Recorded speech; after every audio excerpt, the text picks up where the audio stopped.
Military aircraft have been mobilised to help evacuate towns and fight more than 130 wildfires tearing across Western Canada. A record-setting heatwave has fuelled the fires. Rescuers are now searching for missing people in Lytton, British Columbia. Roughly 1,000 people fled the town, which was almost entirely wiped out. For many, it was a chaotic escape.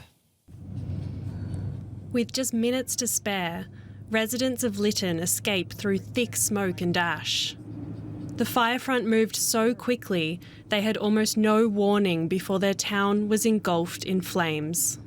All right, so it looks like the fire went out over the mountain and it's about to get everyone that's stuck on that side of the mountain.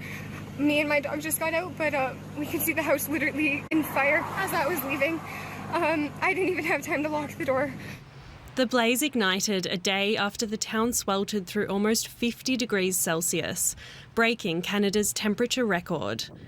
Emergency workers are searching for missing residents as the smouldering town remains unsafe to enter.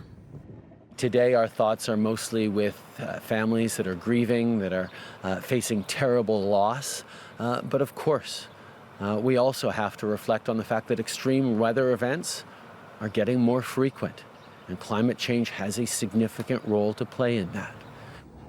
The unprecedented heatwave and wildfires have left the country reeling and worried this will become the new normal. Even if the world wasn't warming, the Pacific Northwest and Southwest Canada would be having an exceptional heat wave right now, but it wouldn't be quite as severe. It wouldn't be blowing past existing records. Or if it did, it would not be blowing past them by very much. And so climate change lets heat waves be much more severe than they otherwise would have been in a world without climate change. More than 100 fires are still burning across Western Canada, threatening other towns.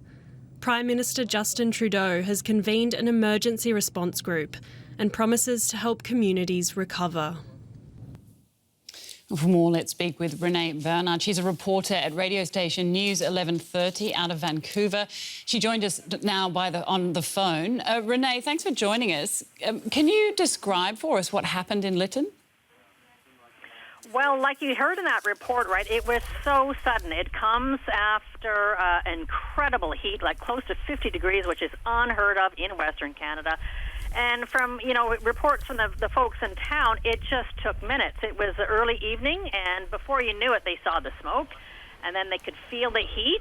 And then some reports said the flames were traveling like 30 kilometers an hour, just from one end of the town to the next. And they didn't really have a lot of time to respond. You can even see some footage of some cars at an intersection, and they literally don't know where to turn. Do they turn left? Do they turn right? It was just a chaotic scene. And we've also heard that people are now not being allowed into the town for obvious reasons. How has your station been reporting this disaster? Well, like a lot of other stations, so we've dispatched our reporter to a town where people are congregating after they have been evacuated. So there's emergency centers where you're supposed to check in as an evacuee to let people know, yes, you're alive, but now you need Red Cross's assistance and you need a home and you need toiletries and that kind of thing. So there's a various towns that have been set up such as that. So we've dispatched our reporter to locations like that so she can actually talk to survivors and people who managed to escape that day. Of course, this fire comes amid a record-breaking heat wave. We've all been reporting on it over the last days and weeks. Western Canada's been experiencing. Is it still ongoing? What's it like there at the moment? It's a little bit better. Like I can tell you personally, it was very difficult to sleep in my apartment. Again, this is Vancouver. Like in mid-20s is considered really hot in Vancouver. We're talking upper 30s, and it was unbearable for our homes. People had to sleep in hotel rooms. People had to sleep where there was air conditioning. Most people, like myself, don't have air conditioning, and a lot of people don't even have fans and that kind of thing. So we're just starting now to feel a little bit more comfortable. It's now in the mid-20s, I think. And another thing, too, was that, yes, we had a heat wave, but the heat didn't go away overnight. So, again, on the West Coast, we're used to having very comfortable evenings. It might be hot, a little hot in the daytime, but it will cool off completely at night. Well, this did not happen this time around. It was hot all 24 hours a day, and it was really, really hard to escape. And it's, only the beginning of summer. Renee Bernard at News 11:30 out of Vancouver, Canada. Thanks so much for your time. Stay safe. You're welcome.